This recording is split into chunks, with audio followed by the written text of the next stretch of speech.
زیر زمین پانی کی گہرائی کو جانچنے کے سائنسی طریقے کیا ہیں؟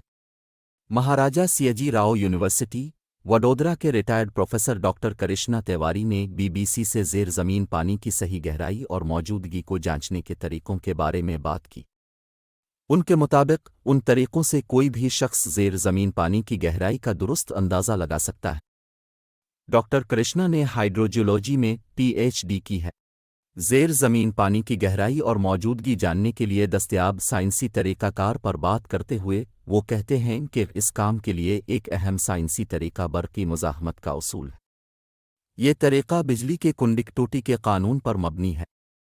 اس طریقہ کار کے لیے استعمال ہونے والے آلے کو بھی بنیادی اصول کے طور پر الیکٹرک ریسسٹیویٹی کا نام دیا گیا ہے۔ طریقہ کار میں ڈیوائس کے تاروں یا الیکٹروڈز کو زمین میں 8 سے 10 انچ گہرائی میں دھنسا دیا جاتا ہے۔ کرنٹ کو تار سے اس طریقہ کار کے ذریعے زمین میں منتقل کیا جاتا ہے جہاں زیر زمین پانی کی سطح معلوم کی جاتی ہے۔ ڈاکٹر کرشنا اس ڈیوائس کے کام کرنے کے بارے میں بتاتے ہوئے کہتے ہیں کہ زمین میں پانی کا صحیح تخمینہ برقی کرنٹ گزرنے کے بعد ڈیوائس کی ریڈنگ سے حاصل کیا جا سکتا ہے۔ اس کی مدد سے ہمیں اس بارے میں مخصوص معلومات ملتی ہیں کہ آیا کسی بھی جگہ زیر زمین پانی موجود ہے یا نہیں، اور پانی کی موجودگی اور اس کی قسم کے بارے میں بھی پتہ چلتا ہے۔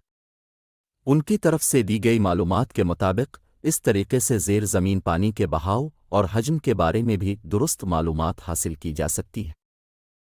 وہ کہتے ہیں کہ آلات کی مدد سے تمام معلومات حاصل کرنے کے بعد سافٹ ویئر کی مدد سے اس ڈیٹا کی تشریح کی جاتی ہے۔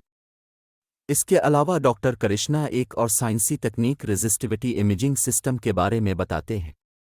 وہ اسے اس کام کے لیے ایک بہتر تکنیک کہتے ہیں۔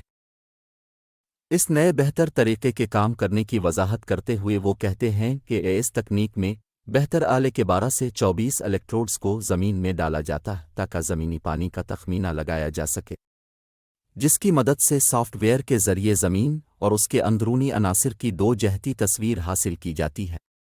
اس کے نتائج صرف 1 سے 1.5 گھنٹے میں مل جاتے ہیں، جسے ہم کمپیوٹر کے ذریعے دیکھ سکتے ہیں۔ اس معاملے پر MG انسٹی ٹیوٹ آف سائنس کے پروفیسر ہیمن مجیٹھا کہتے ہیں کہ اگر مٹی ریتلے پتھر سے بھرپور ہے تو زمینی پانی کی اچھی مقدار موجود ہے، لیکن اگر اسے پتھریلی مٹی سے بدل دیا جائے تو یہ پانی جذب نہیں کر پاتی اور زیر زمین پانی کی سطح کم ہو جاتی ہے۔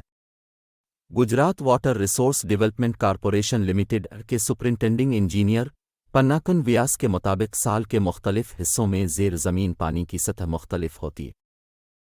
موسم سرما کے آخر اور موسم گرما کے اوائل کے دوران برف پگھلنے اور اچھی بارشوں کی وجہ سے زیر زمین پانی کی سطح بڑھ جاتی ہے، جبکہ موسم گرما کے دوران پودوں کی نشوونما، گرم آب و ہوا اور بخارات کی وجہ سے زیر زمین پانی کی سطح میں کمی واقع ہوتی ہے۔